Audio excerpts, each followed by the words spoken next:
Bismillahirrahmanirrahim. Assalamualaikum warahmatullahi wabarakatuh. Innal hamdalillah nahmaduhu wa nasta'inuhu wa nastaghfiruh wa na'udzu billahi min shururi anfusina wa sayyiati a'malina. Man yahdihillahu fala mudilla lahu wa man yudlil fala hadiyalah. Asyhadu an la ilaha illallah wahdahu la syarika lah wa asyhadu anna Muhammadan abduhu wa rasuluhu la nabiyya ba'dah. Allahumma salli wa sallim wa barik ala sayyidina Muhammad wa ala alihi wa sahbihi ajma'in. Amma ba'du. Fa usikum wa nafsi bi taqwallahi ta'ala faqad fazal muttaqun. Ayah bunda, bapak ibu yang dirahmati oleh Allah subhanahu wa ta'ala, segala puji milik Allah subhanahu wa ta'ala.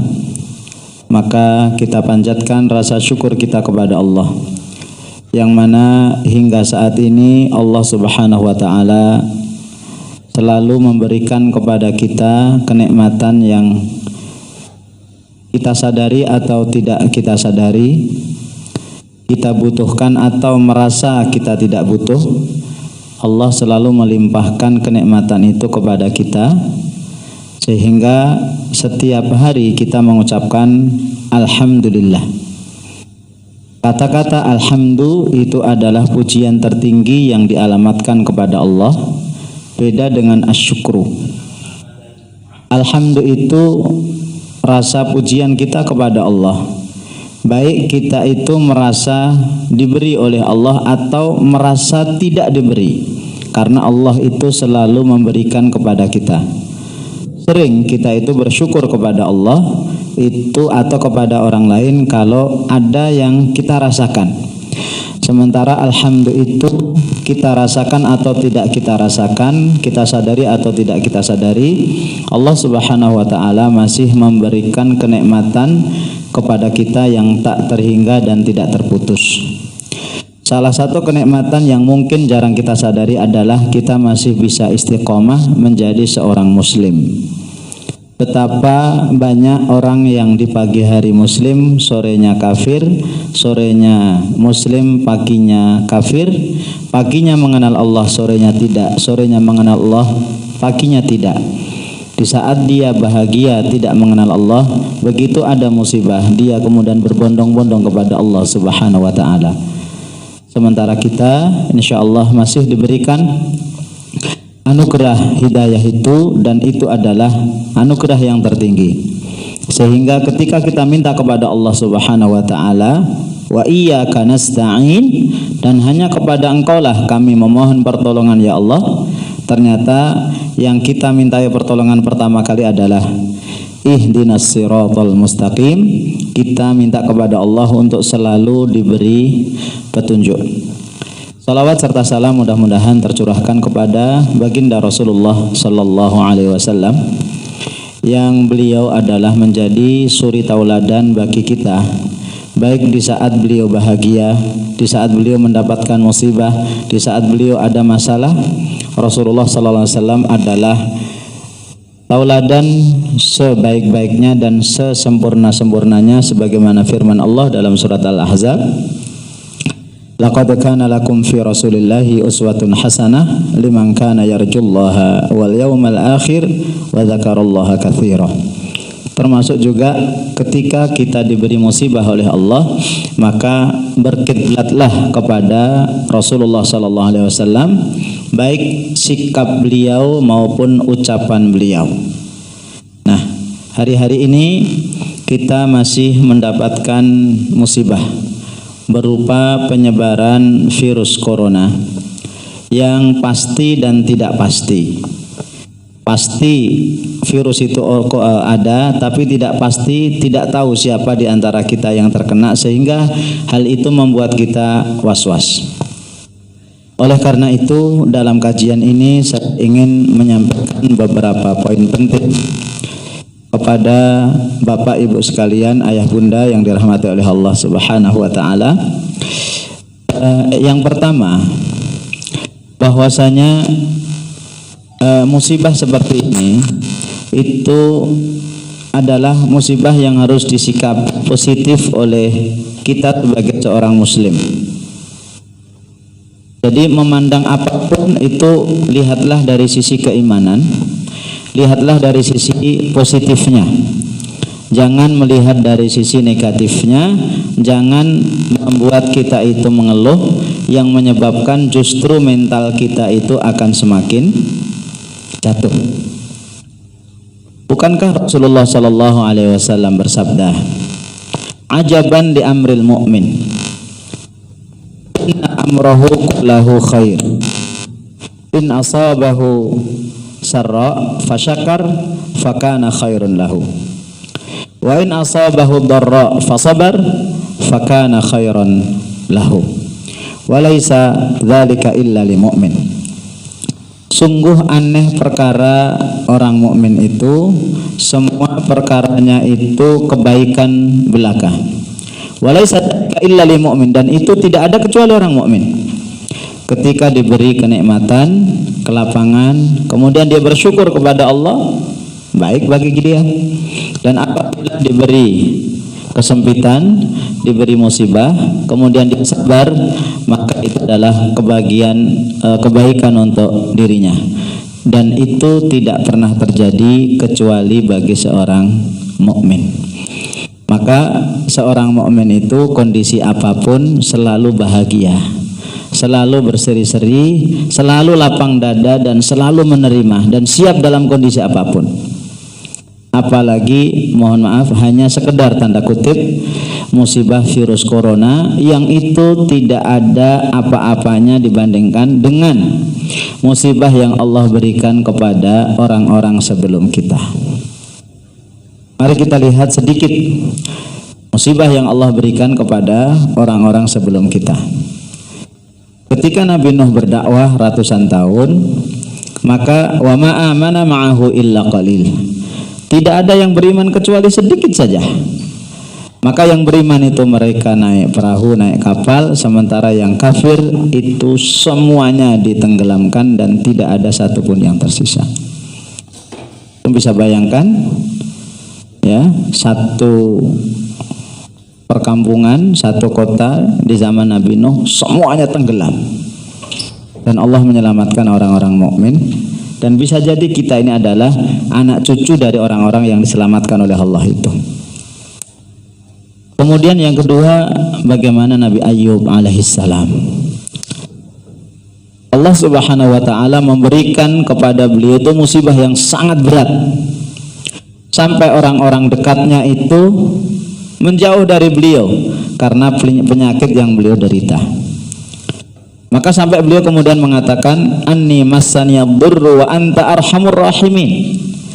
Coba bisa nggak kita itu mengatakan ketika ada musibah itu kemudian mengatakan anta arhamur rahimin. Ya Allah, saya mendapatkan musibah dan engkau adalah zat yang paling penyayang. Nabi Ayub dalam riwayat itu beliau 7 tahun. 7 tahun menderita penyakit yang sebelumnya kaya total. Beliau kemudian jatuh miskin. Nah, artinya kita baru beberapa hari atau beberapa pekan atau mungkin sekitar 1 bulan kita banyak beraktivitas di rumah. Dan kita dalam keadaan sehat, kita kadang-kadang masih bisa keluar, masih bisa ke masjid, masih bisa belanja dan seterusnya. Itu tidak ada apa-apanya dibandingkan dengan orang-orang sebelum kita. Kemudian kalau kita lihat zaman Rasulullah sallallahu alaihi wasallam. Ya. Rasulullah sallallahu alaihi wasallam ketika beliau berdakwah di kota Mekah, maka mulai tahun 6 kenabian, ya, tahun 6 kenabian beliau diboikot oleh orang-orang Quraisy, oleh orang-orang kafir Quraisy selama 3 tahun. Diboikot total. Terutama boikot ekonomi dan boikot sosial.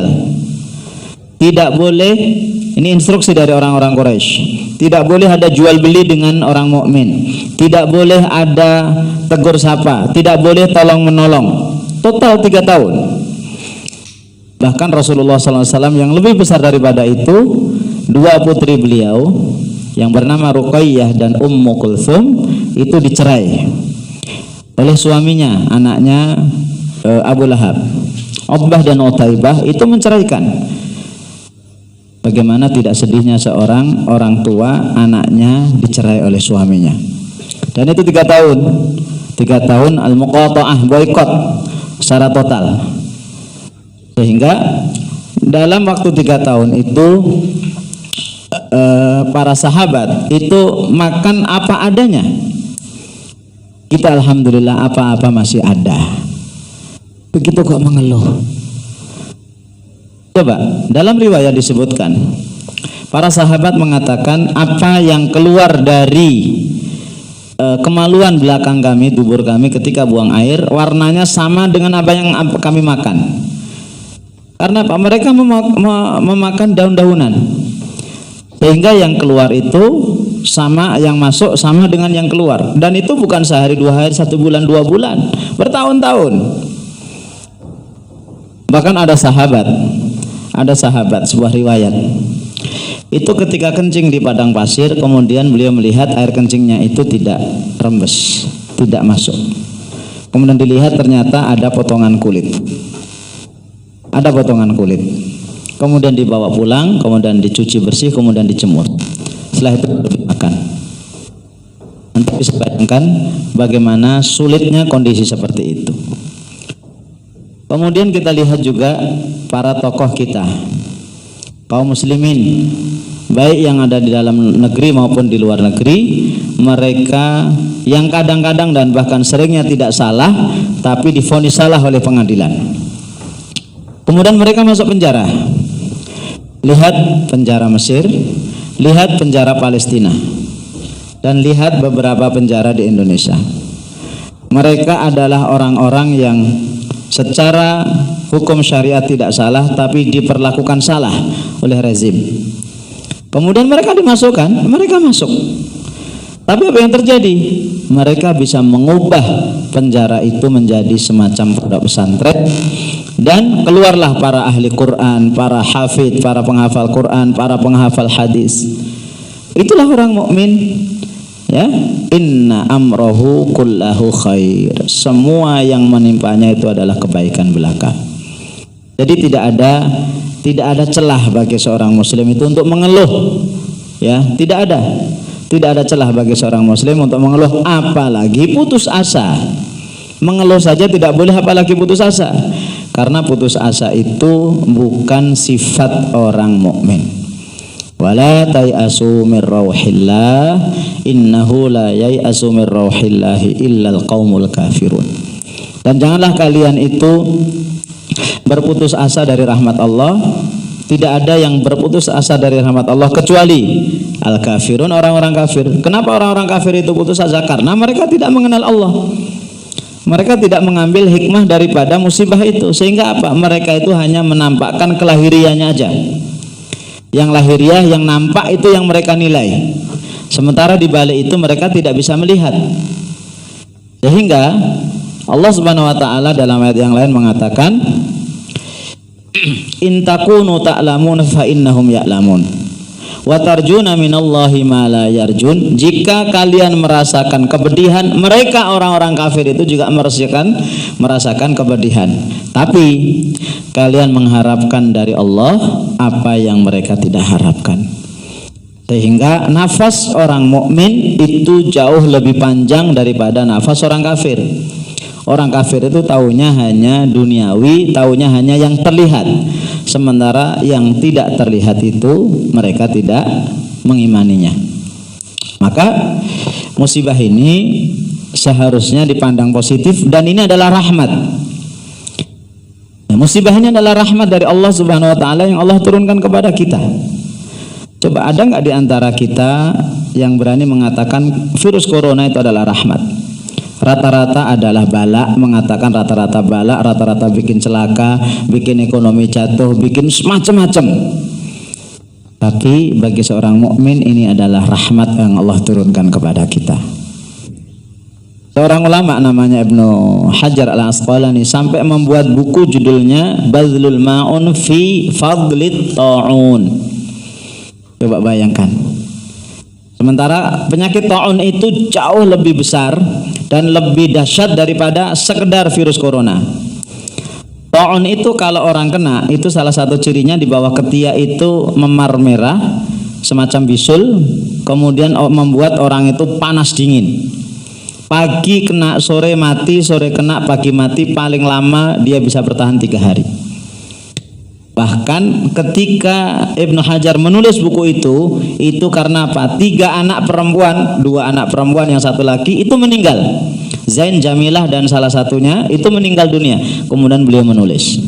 Dan dulu orang kalau kena penyakit ta'un, apa mereka mengatakan? Ya Allah, wafatkan aku dengan penyakit ini. Karena memang Allah Subhanahu wa taala berdoa, Allahumma ja'al fana'a ummati bita'un. Ya Allah, jadikanlah wafatnya umatku itu dengan penyakit ta'un. Rasulullah berdoa kepada Allah untuk kita. Ini lagi-lagi pandangan secara iman. Jangan sampai musibah ini, ya musibah bisa jadi rahmat, musibah bisa jadi kecelakaan, tergantung sikap kita. Jangan sampai musibah ini justru membuat kita itu semakin terpuruk. Ketika musibah ini semakin terpuruk, maka akan menghilangkan mentalitas kita, akan menurunkan keimanan kita, akan membuat kita itu was-was, membuat kita itu gelisah, membuat kita itu takut dan resah. Dan itu adalah sebuah kerugian bagi seorang mukmin karena akan menghilangkan imunitas. Kekebalan yang paling kuat di badan kita itu punya kekebalan. Itu kekebalan tertinggi adalah sikap ruhiyah. Ya, sikap ruhiyah kita itu yang akan menolak penyakit-penyakit itu atas izin Allah Subhanahu wa taala. Coba kita bisa bayangkan fisik kita itu sehat. Kemudian kita punya masalah. Kemudian kita larut dengan masalah itu.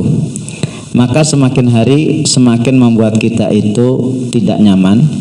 Akhirnya apa? Tidur tidak tenang, istirahat tidak tenang, makan tidak nyaman. Ya, kemudian pekerja juga tidak nyaman. Akhirnya apa? Itu membuat lemah dan membuat jatuh mentalitas kita, dan itu tanda-tanda kita sudah terkena penyakit dari dalam, bukan penyakit dari luar. Bukan berarti juga kita kemudian menyepelekan corona, tidak. Kita tetap waspada, tapi kita bangun mentalitas kita. Itu yang pertama, ma'asyiral muslimin rahimakumullah, ayah bunda, jangan risau, jangan sedih, jangan takut, jangan was-was. Ya, jangan was-was. Apalagi juga Allah Subhanahu wa taala berfirman, ma asaba min musibatin fil ardi wala fi anfusikum illa fi kitabin min qabli an nabra'aha. Tidak ada musibah yang menimpa di muka bumi dan di dalam diri kalian melainkan sudah ditulis sebelum kami melaksanakannya. Jadi semua yang terjadi di muka bumi ini, bahkan di seluruhnya, itu sudah tertulis di Lauhul Mahfuz sebelum semuanya ada. Apa? Fil ardi, ma asaba min musibatin fil ardi, di muka bumi. Apa? Kata ulama mengatakan di muka bumi ini adalah as-sinin, paceklik. Wala fi anfusikum, dan musibah dalam diri kalian. Apa itu? Al-amrad, sakit. Jadi kita sakit, kita tidak sakit, itu adalah ketentuan Allah Subhanahu wa taala, tugas kita berusaha. Sehingga ketika kita tidak sakit, alhamdulillah, dan jangan minta sakit. Ketika kita sakit, jangan menantang corona datang, tapi ketika kita sakit, jangan mengeluh. Serahkan semuanya kepada Allah Subhanahu wa taala dan tetap berupaya dan berusaha. Ini yang pertama yang ingin saya sampaikan kepada ayah bunda dan juga anak-anak yang tercinta. Kemudian yang kedua, ada hal lain yang melemahkan jiwa seorang mukmin di akhir-akhir ini. Apa? Karena kita tidak keluar, kita banyak tidak bekerja, apalagi yang pekerjaannya hari ini bekerja, hari ini dapat upah, hari ini bekerja, 1 pekan dapat upah, bukan gaji tetap, itu otomatis akan mengurangi pemasukan. Ya, para wali murid itu mungkin diantara kita ada. Ya, mohon maaf, ada yang kerja bangunan, ada yang di perusahaan, kemudian ada yang ngojek, kemudian ada yang kerjanya itu adalah kerja bisnis, sehingga itu akan menjatuhkan income kita. Nah, ini kalau kita tidak punya iman, maka setan akan masuk ke telinga kita dengan membisikkan apa? Tuh, corona belum pasti kapan perginya. Sementara kamu pengeluaran banyak, pemasukan tidak ada. Nanti kamu akan makan apa? Istri kamu kasih apa? Anak kamu kasih apa? Terus kamu bagaimana bayar SPP-nya? Itu kalau kita tidak punya sikap positif, pasti kita akan gusar. Oh iya ya. Dan kita tidak sadar kalau itu adalah godaan setan. Maka betul kata Allah Subhanahu wa taala, Asy-syaitan, surat Al-Baqarah, Asy-syaitanu ya'idukumul faqra wa ya'murukum bil fahsya. Setan akan menakut-nakuti kalian dengan kefakiran. Dan hari-hari ini banyak di antara kita yang mungkin terkena atau terjerat jebakan setan itu. Dengan apa? Rasa takut yang berlebihan. Aduh, uang sudah habis, stok makanan sudah habis, uang di bank tinggal sedikit, sementara belum pasti. Bahkan ada yang memprediksi kemungkinan sampai akhir April, sampai akhir Mei dan seterusnya, wallahu alam. Itu kalau kita tidak sikapi dengan baik, menambah rasa takut, waspada dan kecemasan. Bagaimana mengantisipasinya? Satu, yakin rizki Allah Subhanahu wa ta'ala itu sudah dicatat dan ditentukan. Bukankah ketika kita berada di perut ibu, Allah menentukan kita itu 4 hal. Salah satunya adalah rizki.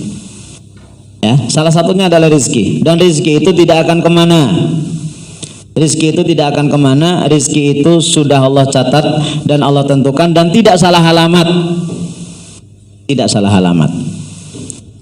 Kemudian, ma'asyiral muslimin rahimakumullah, yang kedua, untuk mengantisipasi ini adalah jangan kita terpaku yang namanya rizki itu adalah gaji, uang, ya, penghasilan, duit. Bukan. Kita masih sehat, alhamdulillah. Coba perhatikan satu kenikmatan Allah untuk kita, misalnya yang paling kita rasakan itu dan jarang kita syukuri, nikmat nafas. Itu nikmat nafas itu, coba hitung-hitungan kita. Saya punya kawan, beliau sakit. Ini terjadi tahun 2010. Ya. Beliau kemudian kebetulan kawan dekat dan minta kepada saya untuk dibelikan tabung oksigen. Ya, kira-kira panjangnya begini. Itu tabungnya 1 juta. Kemudian isi ulang. Itu saat itu 50.000. 50.000 itu untuk 12 jam. Ya, sehingga kalau 1 hari 1 malam itu 100.000. Dan beliau hanya tergeletak di tempat tidur. Ya, walaupun akhirnya beliau meninggal dunia. Itu 100.000. Coba bayangkan, kalau Allah mau, ya, kalau Allah mau pajak ya semacam bayar, itu sehari kita 100.000. Itu tahun 2010. Sekarang 2020. Ya, 100.000 dikali 1 bulan 3 juta. Dikali 1 tahun 36 juta. Nah, umur kita berapa? Taruhlah umur saya 40 tahun, 46 tahun. Atau 50 tahun gampangannya. Itu 36 juta dikali 50. Berapa miliar itu? Sekitar 1,6 miliar saya harus bayar. Belum istri saya, belum anak saya, belum anak kita semuanya. Itu baru nafas. Dan hebatnya dimanapun kita berada, kita bisa bernafas. Coba tunjukkan ke saya satu tempat yang kita nggak bisa bernafas. Nggak ada. Mau di dalam ruangan, di ruang-ruangan, mau di kamar mandi, mau dimanapun kita bisa bernapas. Allah kasih kenikmatan itu tak terbatas. Lah kok kita masih mengeluh? Lah kok kita selalu mengatakan duit. Duit itu penting, tapi tidak akan bermakna duit itu kalau nikmat ini hilang. Belum nikmat yang lain, ya, nikmat jantung, nikmat mata, nikmat telinga. Bangun itu dalam diri kita, maka kita hanya akan bisa mengatakan asbahtu ala fitratil Islam wa kalimatul ikhlas wa ala dini nabiyina Muhammadin sallallahu alaihi wasallam wa ala millati abina Ibrahim hanifan wa ma kana minal musyrikin. Allahumma inni asbahtu minka fi ni'matin wa afiyatin wa sitr fa atimma alayya ni'mataka wa afiyataka wa sitraka fid dunya wal akhirah. Hanya itu yang bisa kita ucapkan. Kemudian yang ketiga, untuk menghilangkan penyakit was-was terhadap yang namanya rizki tadi, yang ketiga adalah baca lagi biografi orang-orang sebelum kita. Betapa orang sebelum kita itu musibahnya jauh lebih besar secara ekonomi dibanding kita. Ya, karena apa? Kita ini hanya was-was, padahal kenyataannya enggak. Dan itu adalah godaan setan. Baca lagi. Tadi Rasulullah SAW dan sahabat 3 tahun diboikot. 3 tahun diboikot, coba bayangkan. Kita baru 1 bulan atau 1 bulan setengah. Dan mudah-mudahan Allah Subhanahu wa taala segera mengangkat musibah ini sehingga kita bisa bertemu dengan Ramadan dalam keadaan sukaria, dalam keadaan tidak ada apa-apa. Hanya 3 tahun para sahabat diboikot total. Jangankan nggak boleh makan, nggak boleh jual beli, ngomong dengan mereka nggak boleh. Nah, kita alhamdulillah alat komunikasi luar biasa canggih. Walaupun kita di rumah, kita bisa bekerja di rumah, kita juga bisa berkomunikasi dengan orang-orang. Kok itu masih mengeluh? Kemudian yang keempat, pahami tabiat setan. Pahami tabiat setan. Betapa setan itu kerjaannya hanya satu, menakut-nakuti. Nggak ada lagi kerjaan setan itu kecuali nakut-nakuti. Ya, kalau berupa kemaksiatan itu memberikan hiburan, memberikan motivasi, ini kesempatannya lakukan, Allah Maha Pengampun, jebakan. Tapi kalau sifatnya itu adalah keyakinan, nakut-nakuti. Di antaranya apa? Masalah musibah ini pemasukan berkurang atau bahkan tidak ada tapi pengeluaran terus. Setan datang. Asy-syaitanu ya'idukumul faqra wa ya'murukum bil fahsya. Betul kata Imam Hasan Al-Basri, seorang tabi'in dari Basrah, dari Irak. Beliau mengatakan, qara'tul Qur'an fawajadtu 99 ayah annallaha dhaminal arzaqa wa qadaraha wa wajadtu ayatan wahidah asy-syaitanu ya'idukumul faqra wa ya'murukum bil fahsya. Fahal nusaddiqu kalamal kadhibi fi ayatin wahidah wa nukadzibu kalamas shadiq fi 90 mawdi'an. Saya membaca Al-Quran, saya dapatkan ternyata Allah menjamin rizki seseorang dan mengaturnya itu dalam 90 ayat. Dan saya dapatkan 1 ayat, setan menakut-nakuti rizki. Pantaskah kita membenarkan perkataan setan dalam 1 ayat padahal dia adalah pembohong? Dan kita tidak mempercayai 90 ayat yang itu dari Allah yang maha benar. Allahu Akbar. Cukup nasihat Hasan Basri untuk kita, untuk saya, Bapak Ibu semuanya. Maka kegelisahan yang kedua inilah yang membuat menumpuk-numpuk, apalagi bertambah dengan kegelisahan pertama tadi. Saya nanti kena corona atau tidak ya? Saya kalau keluar kena corona enggak ya? Saya kalau kena corona bagaimana ya? Bertumpuk-tumpuk. Sehingga apa? Akan menekankan atau menjatuhkan mentalitas kita, menjatuhkan ya imunitas kita. Kemudian yang ketiga, ma'asyiral muslimin rahimakumullah, ayah bunda yang dirahmati oleh Allah Subhanahu wa taala, kita memandang musibah ini dari sisi positif yang lain, yaitu apa? Alhamdulillah kita bisa berkumpul bercengkerama dengan anak kita. Ya. Selama ini mungkin anak kita satu yang di pondok pesantren. Semuanya yang saya tahu hanya beberapa pondok yang tidak pulang, rata-rata pulang. Ya, rata-rata pulang. Bahkan pulangnya itu beberapa waktu yang sudah lama, mungkin sekarang sudah hampir 1 bulan atau 1 bulan. Baik yang di dekat maupun yang di jauh mereka datang. Kemudian yang kedua, anak kita yang tidak mondok pun itu dari pagi sampai sore yang biasanya itu sekolah, mereka tidak sekolah. Sehingga apa? Banyak di rumah. Ini memberikan keberkahan yang lain. Apa keberkahannya? Yang pertama, kita banyak waktu berinteraksi dengan anak-anak. Ya, banyak berinteraksi dengan anak-anak sehingga apa? Yang selama ini mungkin kita suka mengeluh atau suka penasaran atau sedih karena anak kita jauh. Ini kesempatan Allah berikan kepada kita untuk kumpul bersama anak-anak kita, khususnya yang anak-anak kita jauh. Nah, selama ini hanya nelpon, komunikasi, sebulan sekali ke pondok, 2 bulan sekali ke pondok. Sekarang tiap hari ada. Ini kesempatan kita kumpul bersama anak-anak. Kemudian yang kedua, kita akan tahu, ya, akan tahu watak anak yang sesungguhnya. Inilah hari-hari ini. Selama ini anak-anak kita itu dididik oleh orang tua, oleh guru di sekolahan, dibantu dididik oleh guru. Karena pendidik utama itu adalah kita sebagai orang tua, dibantu dididik oleh guru. Nah, kita lihat anak-anak kita itu sejauh mana materi masuk, sejauh mana doktrin masuk, iman masuk. Ya, hari-hari ini kita melihat potret anak kita. Oh, ternyata anak saya seperti itu. Di pondok rajin sholat, di pondok rajin baca Quran, di pondok disiplin. Begitu di rumah ternyata disiplin. Alhamdulillah, persis seperti di pondok pesantren walaupun agak turun sedikit.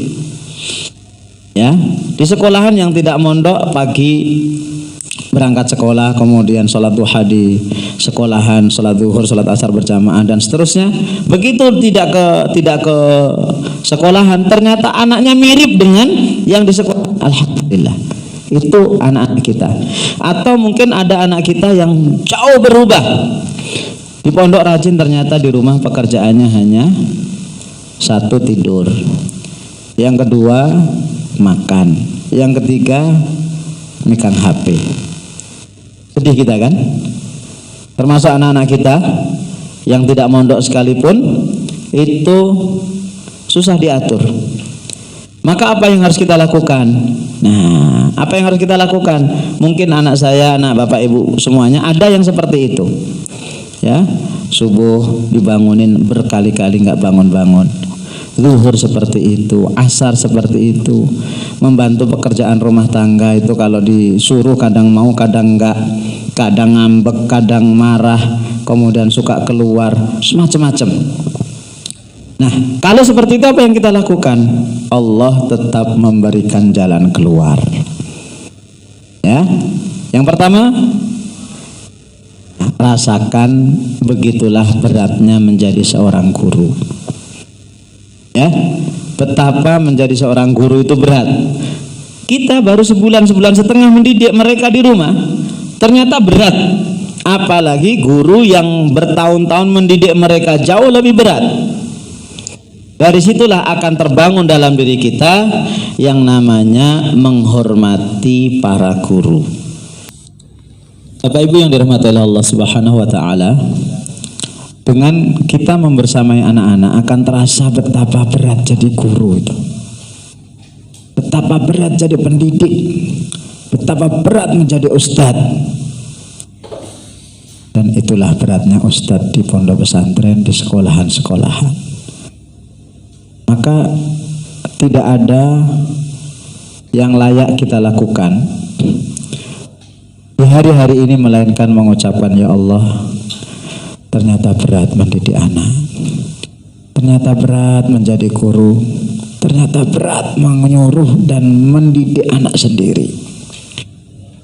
Lalu muncullah sifat dalam diri kita untuk mendoakan guru-guru kita, mendoakan ustadz-ustadz kita, dan ajak anak-anak kita itu untuk mendoakan, nak, walaupun kamu tidak bertemu dengan ustadz kamu, guru kamu, yuk doakan mereka, sebut nama-nama mereka, ya Allah, ustadz ini berikan kesempatan, berikan keselamatan, ustadz ini berikan hidayah, ya Allah, istiqomahkanlah mereka, ya Allah, lapangkanlah rezeki mereka, dan seterusnya. Ya Allah, ternyata mereka adalah orang-orang mulia. Maka terasa bagaimana beratnya menjadi guru. Kenapa? Ya itu anak kita. Ya, itu anak kita. Yang anak kita itu tahu siapa kita. Maka yang pertama kita lakukan adalah bersyukur kepada Allah Subhanahu wa taala, ya. Kemudian juga kita betul-betul menghormati jasa para guru. Kita masih ingat zaman kita dulu itu yang namanya kepada guru itu sangat luar biasa hormatnya, sangat luar biasa takwimnya kita kepada mereka. Kita mendoakan, kita silaturahmi, kita memberikan yang terbaik untuk mereka. Ya, kenapa? Ternyata memang mendidik itu tidak mudah. Nah, sekarang saatnya adalah anak-anak itu kembali kepada pangkuan kita. Maka ya terimalah itu, karena itu anak kita. Kita yang punya kewajiban total mendidik anak kita, dan kita siap nggak siap harus jadi orang tua, harus jadi guru. Maka kata Allah, ya ayyuhalladzina amanu qu anfusakum, wahai orang-orang yang beriman, jagalah diri kalian, wa ahlikum, dan keluarga kalian, naron, dari api neraka. Ulama mengatakan adibuhum, didiklah mereka, didik mereka. Sehingga kesempatan ini adalah kesempatan yang paling baik untuk mendidik anak-anak kita. Kita mau jadikan anak kita seperti apa, ya kita lah yang merencanakan dan memanagenya, merancangnya. Yang merancangnya itu adalah kita. Sehingga dengan seperti ini kita akan banyak kesempatan untuk berinteraksi dengan anak-anak kita. Lalu apa yang kita lakukan, Bapak Ibu yang dirahmati oleh Allah Subhanahu wa taala? Yang pertama, jadilah kita ini orang tua yang menjadi teladan di rumah. Khususnya para ayah. Saya sangat minta tolong kepada para ayah menjadi teladan bagi istri dan anak-anak kita. Baik mereka itu meneladani kita atau tidak, itu urusan nomor sekian. Yang nomor paling pertama adalah bapak-bapak, pesan saya kepada antum para ayah, Allah menyaksikan apa yang saya ucapkan. Jadilah teladan bagi istri dan anak-anak. Dengan segala kelebihan dan kekurangan kita, jadilah teladan. Ya, jadilah teladan bagi mereka. Teladan itu sosok yang menjadi contoh dengan segala kelebihan dan kekurangan yang kita miliki. Dan pasti istri kita, anak-anak kita itu tahu kita itu punya kelemahan. Tapi ada kelemahan-kelemahan yang orang anak dan istri itu nggak akan mempermasalahkan. Tapi ada kelemahan yang memang akan menjadi masalah. Minimal satu, tegakkan sholat 5 waktu. Kalau di sekitar kita masjid masih dibuka, sholat ke masjid. Kalau ditutup, jadilah bapak-bapak menjadi imam. Ketika bacaan kita memang jauh daripada anak-anak yang sudah diimam. Sholat 5 waktu, kemudian yang kedua adalah tilawah Quran. Ya, manfaatkan semaksimal mungkin untuk menjadi contoh bagi istri dan anak-anak kita baca Quran. Kapan? Habis subuh sama ba'da maghrib. Nah, HP ditaruh dulu. HP ini kadang-kadang menjadi penyakit. Sibuk dengan, walaupun bermanfaat, tapi anak kita itu nggak tahu. Pokoknya tahunya bapak ibu itu pegang HP terus. Letakkan HP itu, baca Quran. Anak-anak pasti akan ikut. Mungkin sehari, 2 hari, 1 pekan, 2 pekan tidak ikut. Habis itu mereka baru ikut. Dan kita tidak boleh kalah. Begitu kita nyuruh anak-anak kita, istri kita tilawah Quran, mereka enggak, kemudian kita ngalah, enggak, tetap kita duduk. Kita akan tahu, akan lihat siapa yang bertahan, sambil memberikan ya nasihat yang bisa kita lakukan. Ya nasihat tentang keutamaan Quran, nasihat tentang akidah, cerita, kisah dan seterusnya. Dan itulah beratnya dan itulah tanggung jawab utama. Maka Bapak Ibu perhatikan, generasi salafus soleh itu sudah mencontohkan kepada kita betapa dulu orang-orang itu lahir menjadi ulama itu yang pertama menyentuhnya adalah orang tua. Ya, keluarga dekat. Kita ambil contoh Rasulullah sallallahu alaihi wasallam itu bisa melahirkan ulama sekaliber Aisyah radhiyallahu anha. Aisyah itu ribuan hadis dihafal dari lisan Rasulullah sallallahu alaihi wasallam. Nah, kira-kira kita sebagai seorang ayah, berapa hadis yang sudah kita ajarkan kepada istri kita? Berapa ayat yang sudah kita bacakan di depan istri kita? Kalau tidak hadis, ayat lah paling tidak. Setoran. Suami baca, istri dengerin, suami mendengar. Istri membaca, suami mendengarkan. Nanti anaknya akan ikut. Kemudian Rasulullah SAW bisa melahirkan ya anak-anak dan cucu-cucu, mantu Utsman, kemudian Ali, lahirlah nanti Hasan, Husain dan seterusnya. Itu Rasulullah. Bahkan Rasulullah itu punya pembantu, ya pembantu Rasulullah itu jadi ulama, sahabat yang luar biasa. Salah satunya adalah Anas bin Malik. 2000-an hadis beliau hafal, pembantu. Coba kalau kita punya pembantu, punya sopir pribadi dan seterusnya, berapa ayat yang sudah kita ajarkan kepada mereka? Apalagi ini anak kita sendiri, apalagi anak sendiri. Dan itu nurun kepada sahabat. Misalnya paling dekat adalah Abu Bakar. Abu Bakar itu punya anak, ya. Nanti ada Aisyah, kemudian ada Asma, ada Abdurrahman, ada Abdullah. Itu anak-anaknya ulama semuanya itu. Coba, sementara kalau kita bagaimana? Umar itu punya anak. Yang paling terkenal adalah Abdullah bin Umar bin Khattab. Itu Abdullah bin Umar itu adalah orang yang paling terkenal untuk mengikuti sunnah Rasulullah Sallallahu Alaihi Wasallam. Kemudian Utsman, kemudian Ali, dan itu kemudian kita lihat Ibnu Abbas. Ibnu Abbas itu seorang ulama al-bahar. Lautan Quran, lautan ilmu. Beliau punya keluarga, bahkan budak beliau punya budak yang nanti budaknya itu akan menjadi ulama. Banyak sekali budak-budak beliau yang menjadi ulama. Kemudian dan itu tidak hanya di zaman sahabat, tabi'in dan terusnya. Kita lihat misalnya seorang Imam Ahmad bin Hambal itu punya anak namanya Abdullah bin Ahmad bin Hambal. Itu menjadi muridnya bapaknya. Nah, dicoba bapak-bapak, ibu-ibu yang dirahmati Allah, kesempatan ini sebelum nanti kita bekerja normal, belajar normal.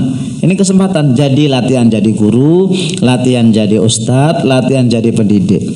Dan ternyata berat. Maka di poin yang ketiga ini, insya Allah bukan berarti kemudian para ustadz akan berlepas diri. Insya Allah tidak.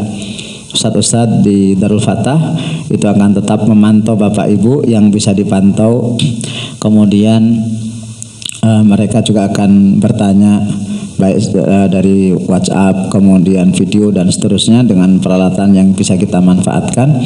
Itu sebagai bentuk pertanggungjawaban mereka kepada anak Bapak Ibu semuanya. Oleh karena itu, ya mari kita saling mendoakan, ya mudah-mudahan satu, Allah Subhanahu wa taala segera mengangkat penyakit ini. Kemudian yang kedua, kita berdoa kepada Allah Subhanahu wa taala, mudah-mudahan anak-anak kita itu tetap menjadi anak-anak yang soleh dan solehah. Kemudian yang ketiga, kita doakan untuk diri kita untuk menjadi orang tua yang baik, yang sabar. Ini hari-hari ini adalah hari-hari yang sabar itu harus dilipat gandakan. Betul-betul dilipat gandakan. Kenapa? Kalau kita itu bisanya marah-marah, itu tidak menyelesaikan masalah. Dan juga doakan kepada ustadz-ustadz kita, mudah-mudahan mereka bisa istiqomah.